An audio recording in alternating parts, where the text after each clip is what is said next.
আমি বামফ্রন্ট মনোনীত আইএসএফ আপনারা জানেন India secular front Naushad Siddiqui ভাইজানের তাদের সমর্থিত আমি সিপিআইএম এর প্রার্থী। অবশ্যই এখানে তৃণমূল ক্ষমতায় আছে, কিন্তু অতীতটা যদি দেখেন মগরাহাটের মাটিটা বরাবরই হচ্ছে লাল ঝান্ডার মাটি। শ্রমিক, কৃষক, বিড়ি শ্রমিক, এখানকার কৃষকরাই মগরাহাটের এই লাল ঝান্ডা লড়াই আন্দোলনটা তৈরি করেছিল।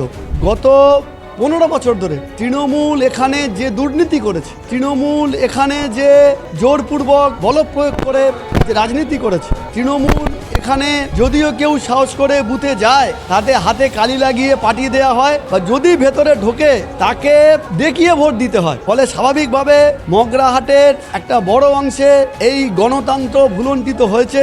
ফলে আগামী দিনে মগরাহাট বিধানসভায় লাল ঝান্ডাই এগিয়ে যাবে বলে আমি এবং সাধারণ মানুষ তাই মনে করছি। প্রায় দীর্ঘদিন ধরে মগরাহাট পূর্ব বিধানসভা কেন্দ্র তৃণমূলের দখলে। এখন আপনার বর্তমান মূল প্রতিদ্বন্দ্বী রয়েছে তৃণমূল প্রার্থী শর্মিষ্ঠা পুরকাইত। এই জায়গায় থেকে ভোট ব্যাংকটা ভাঙার যে লড়াইটা কতটা চ্যালেঞ্জিং? দেখুন, আপনি যেটা বলেছেন গত 3টে টার্ম অবশ্যই এখানে তৃণমূল ক্ষমতায় আছে, কিন্তু অতীতটা যদি দেখেন মগরাহাটের মাটিটা বরাবরই হচ্ছে লাল ঝান্ডার মাটি। শ্রমিক, কৃষক, বিড়ি শ্রমিক, এখানকার কৃষকরাই মগরাহাটের এই লাল ঝান্ডা লড়াই আন্দোলনটা তৈরি করেছিল। ফলে পরিবর্তিত পরিস্থিতিতে তৃণমূল 3 বছর এই 3টে টার্ম হয়তো ক্ষমতায় আছে, কিন্তু এবারে পরিস্থিতি সম্পূর্ণ ভিন্ন। গত 15 বছর ধরে তৃণমূল এখানে যে দুর্নীতি করেছে, তৃণমূল এখানে যে জোরপূর্বক বল প্রয়োগ করে যে রাজনীতি করেছে, তৃণমূল এখানে বিজেপিকে নিয়ে এসে পশ্চিমবাংলায় সম্প্রীতিটা নষ্ট করেছে। আজকের মানুষ এই তৃণমূলকে মানতে পারছে না। ফলে প্রার্থী কে আছে ব্যক্তিটা আমার কাছে বড় কথা নয়, আমরা নীতির জন্য লড়াই করছি। বামপন্থীদের যে নির্দিষ্ট নীতি আছে, রুটি রুজির লড়াই, খেটে খাবার লড়াই, বেকার যুবকের কর্মসংস্থানের লড়াই, সেই কথা বলে এবং বাংলার যে ঐতিহ্য, বাংলার যে বৌদ্ধবাদী নীতি, বাংলার যে ধর্মনিরপেক্ষতা সংস্কৃতি, বাংলার কৃষ্টি কালচার, তাকে রক্ষা করার দায়িত্ব লাল ঝান্ডা নিয়েছে।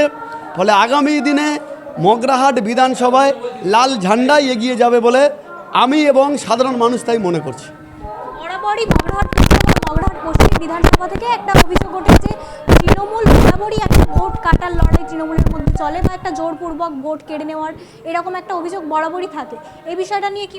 আমি এর আগেও আপনাকে বলেছি, আমি বহু জায়গায় কথা বলছি, আমাদের মগরাহাটে কেন সারা বাংলাতে, হ্যাঁ আমরা যে গত 34 বছরে খুব সবটা ভালো করেছি এ দাবি আমরা করতে পারি না, কিন্তু একটা গণতন্ত্র ছিল। এমন কোনো পঞ্চায়েত নেই যেখানে কেউ প্রার্থী দিতে পারেনি আমাদের পুরো বিধানসভা, এরকম ঘটনা আমরা দেখিনি। আমাদের আমলে এই হোটর পঞ্চায়েত, যেখানে আজকে আমার প্রোগ্রাম, আপনি পাশে মোহনপুর পঞ্চায়েত, আপনি আমাদের মগরাহাটের উড়েলচাঁদপুর, যুগদিয়া, কলস, এই সমস্ত পঞ্চায়েতগুলোতে বিরোধীরা তারা পঞ্চায়েত পরিচালনা করেছে। আমি যেখানে থাকি পূর্ব গ্রাম পঞ্চায়েত, একাধিকবার ওখানে কংগ্রেসের প্রধান ছিল। ফলে এই যে পরিস্থিতি ছিল মগরাহাটে, এখন সেটা নেই। এখন পঞ্চায়েত ভোটে বহু জায়গায় আছে যেখানে প্রার্থী দিতে দেওয়া হয় না। যদি কেউ সাহস করে প্রার্থী হয় তাকে জোর করে বাড়িতে হুমকি দিয়ে প্রার্থী পদ প্রত্যাহার করানো হয়।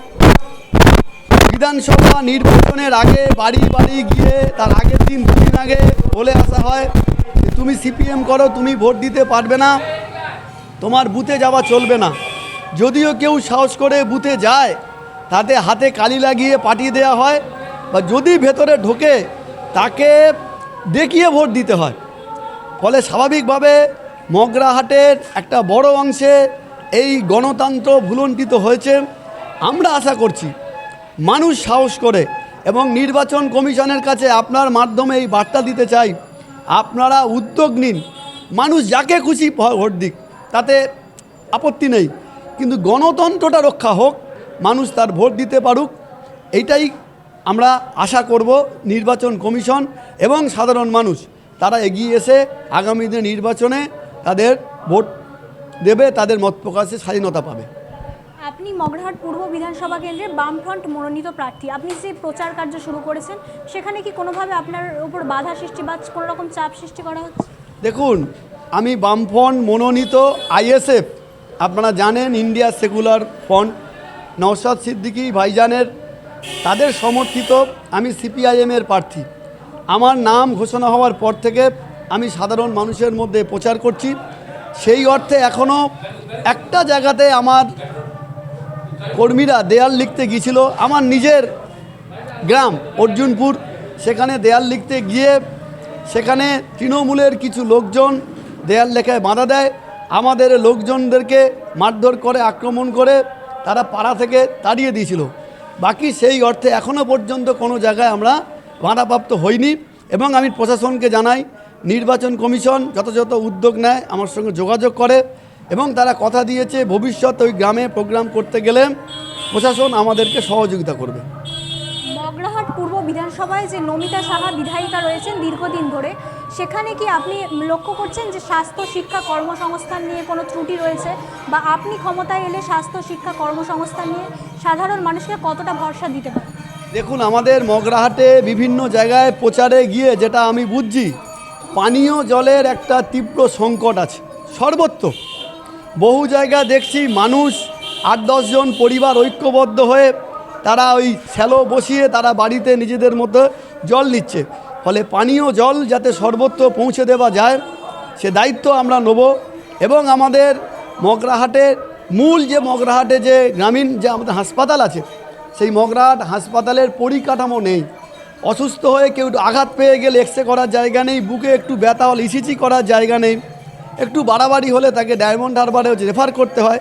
ফলে মগরাহাট হাসপাতালের পরিকাঠামো উন্নয়ন এবং গল্প কথা মোহনপুরে বলে ওখানে 10 বেডেড একটা হাসপাতাল, সেখানকার পরিকাঠামো ভালো নেই। আমাদের গোকর্ণী জিপিতে ওখানে একটা প্রাথমিক স্বাস্থ্যকেন্দ্র, সেখানেও পরিকাঠামো ভালো নেই। ফলে এই জায়গাটা উন্নতি করতে হবে আমাদের মগরাহাটে, প্রপার মগরাহাটে পূর্ব অঞ্চল, পশ্চিম অঞ্চল আছে, কলস বলুন হচ্ছে গোকর্ণী, এই চত্বরে আমাদের কোনো গার্লস স্কুল নেই। ফলে বালিকা বিদ্যালয় স্থাপন করা আমাদের একটা অন্যতম দাবি। মগরাহাটের সেচ নিকাশি ব্যবস্থা, খালগুলো আমাদের সংস্কার, এটা মানুষের দাবি। সেই দাবি নিয়ে এবং মগরাহাট থেকে প্রচুর অংশের মানুষ, বেকার যুবক যাদের কর্মসংস্থানের জন্য যারা বাইরে চলে যাচ্ছে, দেশের বিভিন্ন প্রান্তে কাজ করছে, এটা আমাদের রাজ্যের বক্তব্য, শুধু মগরাহাট নয়। আমরা চাইছি বামফ্রন্ট সরকার যদি ক্ষমতায় আসে মানুষের রায়ে, প্রত্যেকটা পরিবার পিছু একজন করে আমরা স্থায়ী কাজের ব্যবস্থা করব। 5 বছরের মধ্যে সরকারি সমস্ত শূন্য পদে আমরা নিয়োগ করব। প্রতি বছর স্বচ্ছতার সঙ্গে এসএসসি, টেট, পিএসসি পরীক্ষা হবে, কর্মসংস্থানের ব্যবস্থা হবে, শিল্প কলকারখানাকে আবার আমরা ফিরিয়ে এনে পশ্চিমবাংলা গণতন্ত্রকে যেমন আমরা পুনরুদ্ধার করব, সাথে সাথে বেকারের কর্মসংস্থানের ব্যবস্থা করব। মূল্যবৃদ্ধি সহ বিভিন্ন ইস্যুতে মানুষ তারা বলছে যে তোমরাই সঠিক আছো, তোমরাই সঠিক পথে চলছো, আগামী দিনে আমরা তোমাদের সঙ্গে আছি। আপনি যে ইস্যুগুলোর কথা বললেন তার মধ্যে থেকে সবচেয়ে গুরুত্বপূর্ণ কোনগুলি, এবং আপনি ক্ষমতায় এলে প্রথম 6 মাসের মধ্যে কোনগুলো করার চেষ্টা করবেন? অবশ্যই পানীয় জলের ব্যাপারটা অগ্রাধিকার আমি অবশ্যই দেবো। এবং আমি চেষ্টা করব যে সেচ নিকাশি ব্যবস্থা যেগুলো আছে খালগুলোকে সংস্কার করা, এবং আমাদের হাসপাতালের স্বাস্থ্যর যে বিষয়টা আছে স্বাস্থ্য কেন্দ্রগুলো আমাকে ডেভেলপ করতে হবে। এবং চেষ্টা করব যত দ্রুত সম্ভব মগরাহাটের শিক্ষা ব্যবস্থাটাকে আরও উন্নতি করা যায়। আপনি শুনে থাকবেন একটা গার্লস মাদ্রাসা ছিল মগরাহাটে, মুসলিম ইংল্যান্ড স্কুলের পাশে, সেটাও বন্ধ হয়ে পড়ে আছে।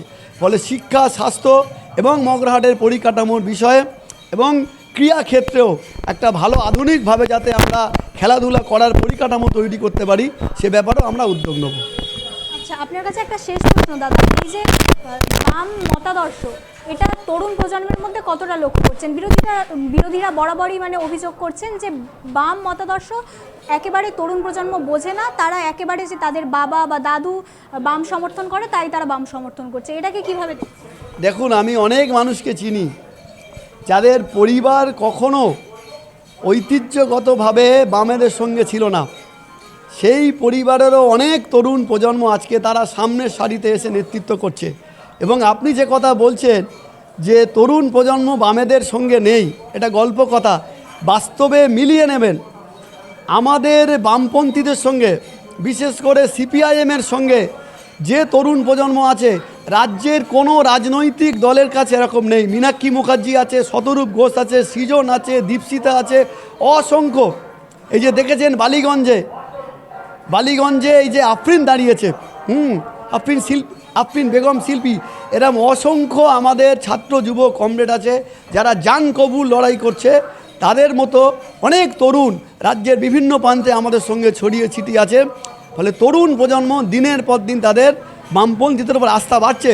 তাই ভয় পেয়ে তৃণমূল কংগ্রেস কলেজ ইউনিভার্সিটিতে ভোট করাতে চায় না, কারণ জানে ভোট করালে ওদের পরাজয় নিশ্চিত।